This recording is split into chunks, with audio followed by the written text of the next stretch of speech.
So what I was saying is there is no absolute truth in this world of relativity. So I was talking about the absolute truth, that only the supreme reality is absolute truth. In relativity, there is no absolute truth. But then you will ask Gurunath, so how about Kriya Yoga? We are doing the lightning path to God and Babaji is given Kriya Yoga. Yes, because these are partial truths which make up the whole jigsaw puzzle. As you evolve and you pass around, you become more and more of the absolute truth and less of the relative truth as you expand your consciousness to merge into the divine consciousness. And until you become, by the time you become absolute truth, you yourself are in divine consciousness. Until when you expand, your absolute truth of consciousness becomes one with absolute truth of consciousness. You see? And then there's the state that those who know it tell it not, and those who tell it know it not. Because all is what is and is not. So that is not a question of intellectual discussion. The absolute truth is not a question of speculation or intellectual discussion or mathematization of math because of the floating or the recurring number or the floating point, the decimal point. Therefore, when Kriya Yoga is even given or even math is given, they are helpful because not being the absolute truth, they are partial truths which lead you to God. Those truths that don't lead you to God, those truths that don't lead you to God, those truths that don't lead you to God dissipate in the elements.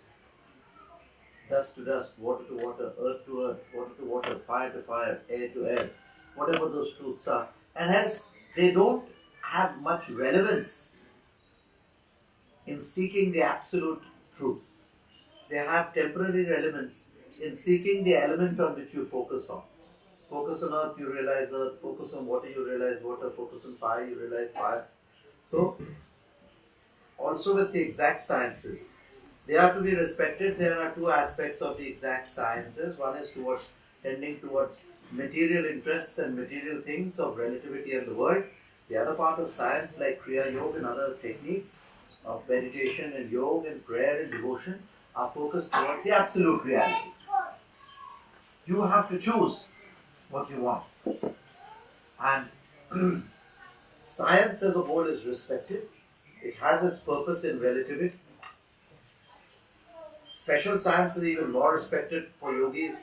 That science which leads you towards the absolute reality, the absolute truth. And therefore these are the two bifurcations. Nothing is bad, nothing is good, everything is as is.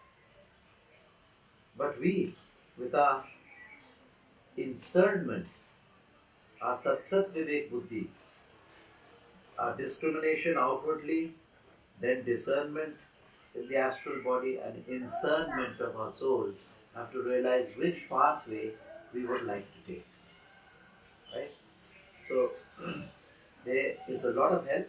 People had discovered thousands of years before Newton, a thing called the law of karma.